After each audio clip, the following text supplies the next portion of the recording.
بسم اللہ الرحمن الرحیم الصلاۃ والسلام علیکہ یا رسول اللہ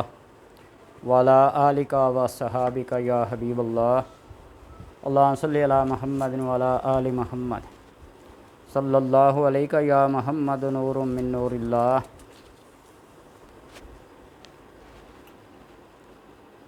اللہ تبارک و تعالی جب کسی انسان پر کرم فرماتا ہے، اپنے فضل کے دروازے کھولتا ہے،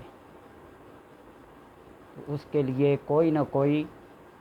بہانہ بناتا ہے، کوئی ذہن میں دل میں القاء کر دیتا ہے کہ یہ کام کرو تو تمہارا بخت ستارہ عروج پر پہنچے گا۔ سید عثمان مروندی المعروف شہباز قلندر، بال شہباز قلندر 7 شریف، پاکستان میں بڑی مشہور و معروف شخصیت۔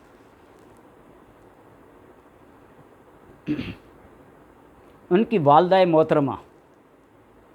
سیدہ صغرا سے منقول ہے کہ مجھے خواب میں حضرت امام محمد باقر علیہ السلام کی زوجہ محترمہ سیدہ ام فروہ سلام اللہ علیہ کا زیارت نصیب ہوئی، تو میں نے ان سے عرض کی کہ میں حمل سے ہوں، مجھے کوئی ایسی دعا دیں، کوئی ایسا وظیفہ دیں کہ مجھے اللہ پاک ایسی اولاد سے نوازے جس کی پیشانی پر خوش بختی کا ستارہ چمک رہا ہو۔ اللہ پاک اسے دنیا اور آخرت کی بادشاہی عطا فرمائے اور اس کے وجود کی کرامت سے، برکت سے مخلوق کو ذلت، مصائب اور بدبختی سے بچائے۔ یہ سیدہ صغرا نے امام باقر علیہ السلام کی زوجہ محترمہ سیدہ ام فروہ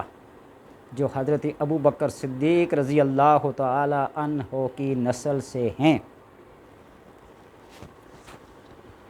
تو سیدہ ام فروہ سلام اللہ علیہا نے ارشاد فرمایا کہ تمہاری طلب عظیم ہے، البتہ اللہ پاک کے خزانے اس سے بھی زیادہ وسیع ہیں، لہذا میں تمہیں وہ دعا بتاتی ہوں جو مجھے میرے سسر امام زین العابدین علیہ السلام نے بتائی تھی۔ چنانچہ جب میں امام محمد باقر علیہ السلام کے نکاح میں آئی تو میرے سسر امام زین العابدین ابن شہید کربلا حسین علیہ السلام نے فرمایا کہ بیٹی، جب تمہیں حمل ٹھہر جائے تو روزانہ عین دوپہر کے وقت قرآن مجید کھول کر حسب توفیق تلاوت کرنا، اور جب قرآن مجید بند کرنے لگے تو اللہ تبارک و تعالیٰ کی بارگاہ میں اپنے جد امجد حضرت ابو بکر صدیق رضی اللہ تعالی عنہ کا وسیلہ پیش کرتے ہوئے دونوں ہاتھ قرآن پاک کے ان صفحات پر رکھ کر جن کی تم نے تلاوت کی ہے، یوں کہنا: الہی بحرمت حضرت ابو بکر اس قرآن کی نورانی لکیروں سے میری قسمت کی لکیریں چمکا دے اور میری اولاد کی پیشانی کی لکیروں میں بخت لکھ دے۔ اب یہ اتنا سا کام ہے کہ عین دوپہر کے وقت یعنی زور کے وقت میں جب کا وقت ہوا چاہتا ہے تو قرآن پاک کھول کر تلاوت کریں حسب توفیق، 1 صفحے کی، 2 صفحے کی، 1 رکوع کی، 2 رکوع کی، اور انہیں تلاوت کیے گئے صفحات کے اوپر اپنے دونوں ہاتھوں کو رکھیں اور پھر اللہ تبارک و تعالیٰ کی بارگاہ میں یہ وسیلہ پیش کریں: الہی بحرمت حضرت ابو بکر صدیق اس قرآن کی نورانی لکیروں یعنی ان حروف سے میری قسمت کی لکیریں چمکا دے اور میری اولاد کی پیشانی کی لکیروں میں بخت لکھ دے۔ اتنے تو اس کے بعد امام زین العابدین نے فرمایا کہ یہ عمل کرنے سے تمہاری 7 نسلوں کو بخت عطا ہوگا۔ وہ عروج، وہ مقام، وہ منصب عطا ہوگا۔ اور بخت کی مثال یوں سمجھو کہ جیسے ایک صاف شفاف تالاب میں رات کے وقت آسمان کے چمکتے ستارے نظر آتے ہوں۔ اب تالاب میں سے اگرچہ جتنی مرتبہ بھی پانی بدلتے رہیں ستاروں کی جل ملاٹ نظر آنا ختم نہیں ہوگی۔ تو بالکل اسی طرح اس بندے کے لیے ایک مرتبہ وقت کے فیصلے لکھ دیے جائیں گے اور اس کی نسل در نسل دولت، عزت، مال، شان و شوکت، عافیت، کفالت سب اس کی قسمت میں اللہ تبارک و تعالی لکھ دے گا، جو کبھی ختم نہیں ہوگی۔ قیامت کام ہو جائے گی لیکن اس کے وقت، اس کے عروج، اس کے فیصلے تبدیل نہیں ہوں گے اللہ تبارک و تعالیٰ کے۔ تو فرماتی ہیں کہ یہ عمل میں حمل کے دوران میں کرتی رہی، حتیٰ کہ میرے ہاں امام جعفر صادق علیہ السلام، سیدہ ام فروا فرماتی ہیں، علیہ السلام کی ولادت ہوئی، پھر ان کے ہاں امام موسیٰ کاظم، ان کے ہاں امام علی رضا، اور پھر اسی طرح میری 7 نسلوں تک ائمہ اہل بیت علیہ السلام کی ولادت ہوتی رہی۔ تم بھی یہی عمل کرو اور انشاءاللہ تبارک و تعالیٰ تمہیں بھی خصوصی فضل سے نوازا جائے گا اور تمہاری اولاد بھی عروج پائے گی۔ تو لہٰذا سیدہ صغریٰ صحیح شہباز قلندر کی وہ فرماتی ہیں کہ یہی عمل پورے 9 ماہ جاری رکھا تو اللہ تبارک و تعالیٰ نے انہیں حضرت لال شہباز قلندر کی صورت میں ولایت کا تاجدار بیٹا عطا فرمایا۔ اب حضرت ابو بکر صدیق اور حضرت علی رضی اللہ تعالیٰ عنہ کا آپس میں کیا تعلق ہے انشاءاللہ بتاؤں گا۔ اب یہ کوئی کمنٹ نہ کرے کہ تم شیعہ ہو گئے ہو، پکا سنی کٹر بریلوی جس کو کہتے ہیں، لیکن یہ اولیاء کرام، صحابہ کرام، تابعین تبع تابعین، ائمہ اہل بیت،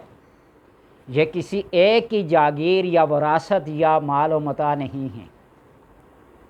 یہ ہر اس بندے کی متاع ہیں جس نے لا الہ الا اللہ محمد الرسول اللہ پڑھا، جس نے قبلے کو اپنا قبلہ بنایا، جس نے رب کی کلام کو، قرآن مجید کو مانا اور اللہ تبارک و تعالیٰ کی وحدانیت کا اقرار کیا، آپ صلی اللہ علیہ وسلم کی رسالت کا اقرار کیا۔ یہ تمام رشتے، یہ تمام واسطے، یہ تمام ائمہ، یہ تمام اولیاء، یہ سب کے ساجے ہوتے ہیں، کسی ایک کا ان پر حق نہیں ہوتا۔ یہ محمد رسول اللہ کے کلمہ گو کے لیے سب کے سب کیا ہوتے ہیں؟ برابر کے حقدار ہوتے ہیں۔ ہم نے مسلکی اعتبار سے یا مشربی اعتبار سے یہ تفریق نہیں کرنی۔ تو لہٰذا وہ نا امید قسم کے لوگ جو ڈاکٹر، حکیم، طبیبوں سے علاج کرا کرا کے تھک چکے ہوں، اولاد جیسی نعمت سے محروم ہوں، تو ایک دفعہ یہ عمل بھی کر کے دیکھیے، کسی کی نسبت کام آ جاتی ہے، کسی کی بتائی ہوئی بات کبھی کام آ جاتی ہے۔ الہی بحرمت ابو بکر صدیق رضی اللہ تعالی عنہ، اس قرآن کی تلاوت کی گئی آیات کے صدقے